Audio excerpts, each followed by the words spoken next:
नमो नमः। प्रवाचिका अहंदया जोशी संस्कृताध्ययने समेषां स्वागतम्। अधुना अग्रिमा कथा पठिष्यते अस्तु तर्हि आरंभं कुर्मः।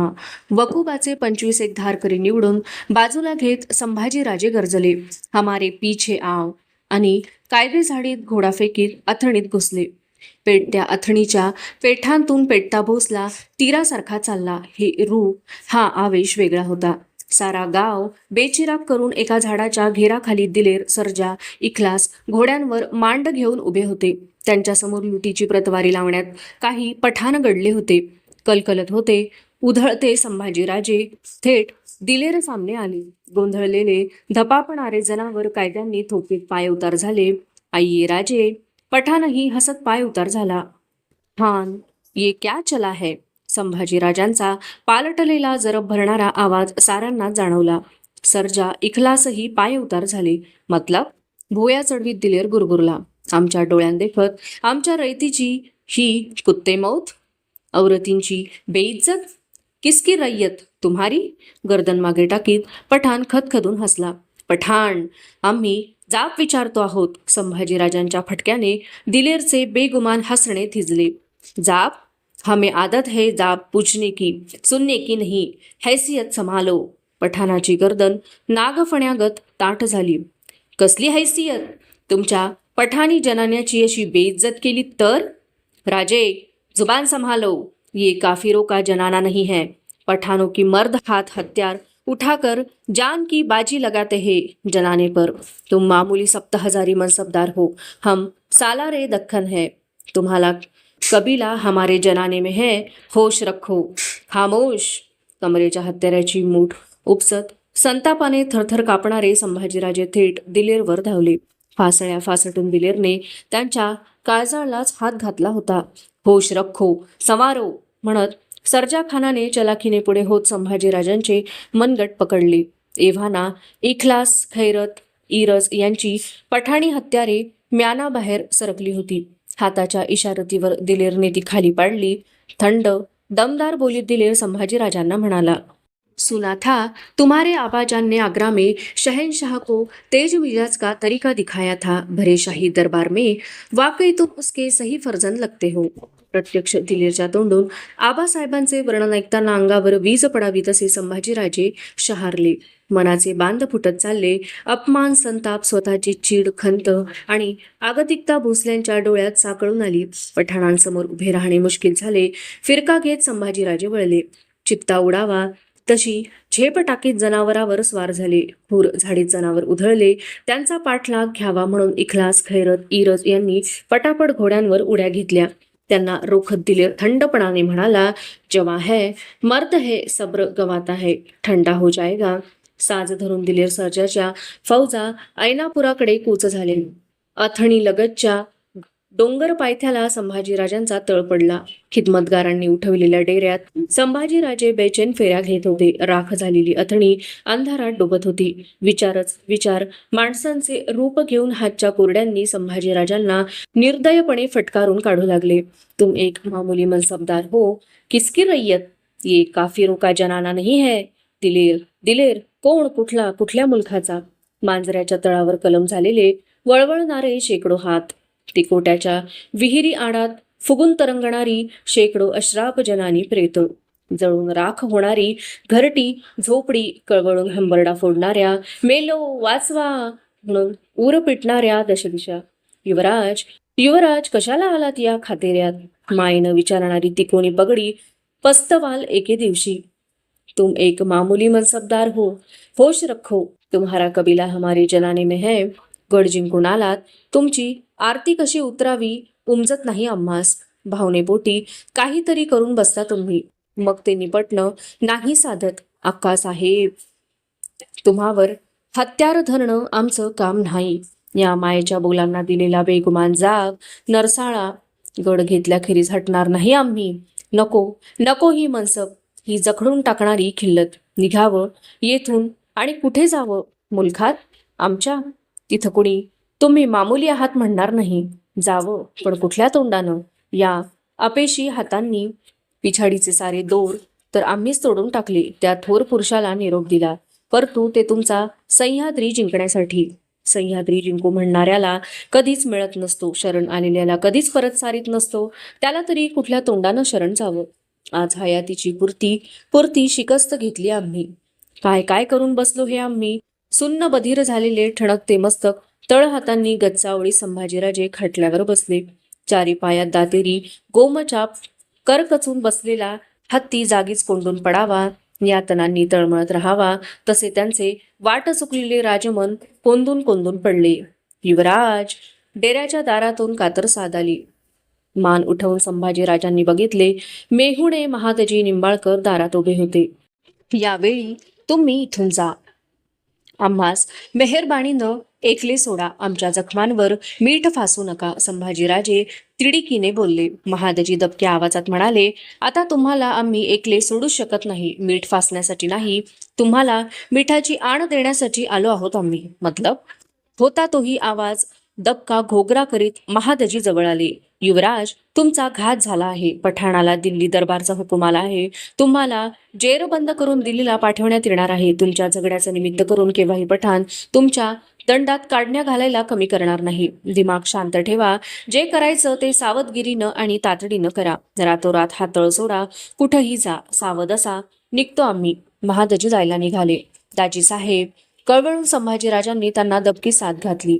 आम्ही तुम्हाला टाकून बोललो. शर्मिंदे आहोत आम्ही. ते मनात ठेवू नका.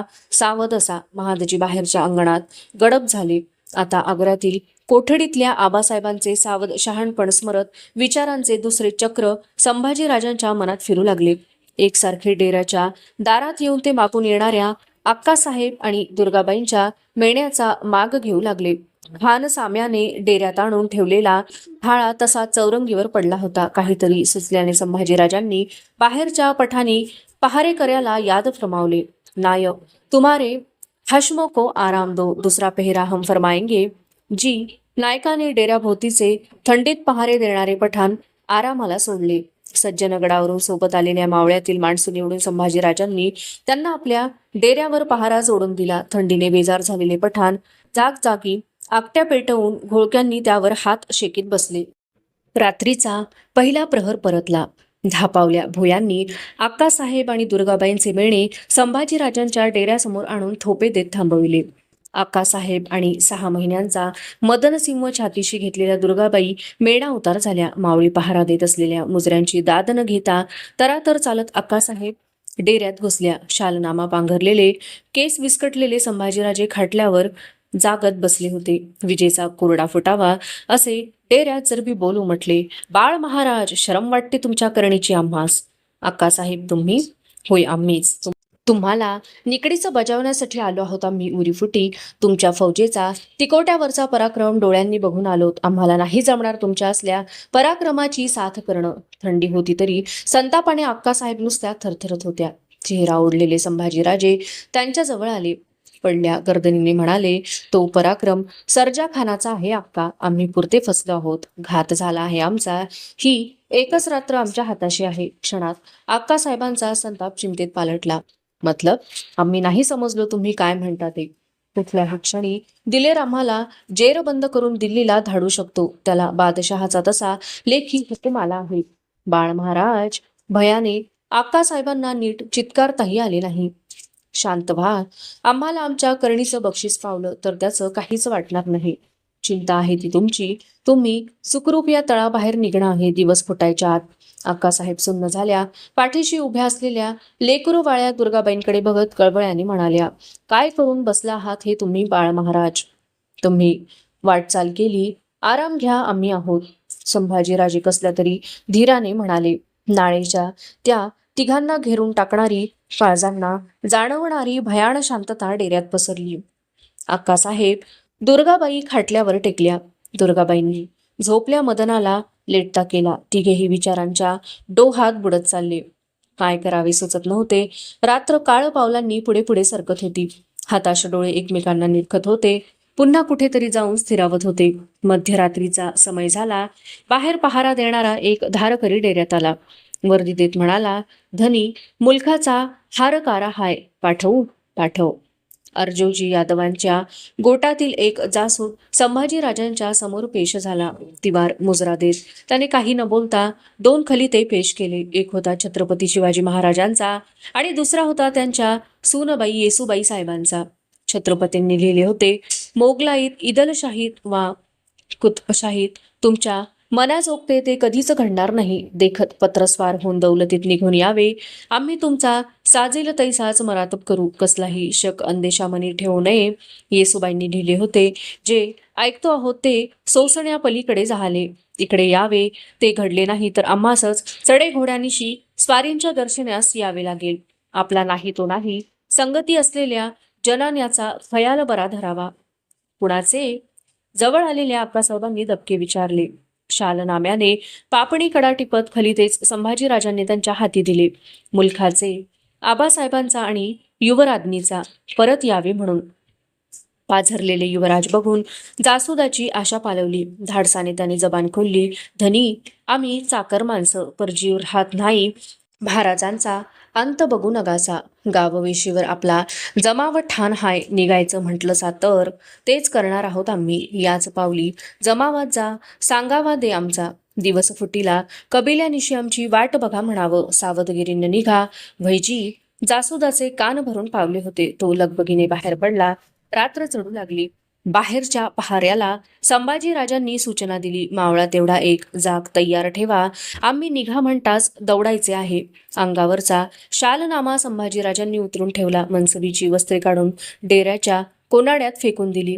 सादिलवार कपडे अंगी चढविले. डेऱ्याच्या अंतपुराकडे बोट दावीत ते अक्कासाहेबांना म्हणाले, आतल्या पेटाऱ्यातला मर्दाना पेहराव अंगी घ्या अक्कासाहेब.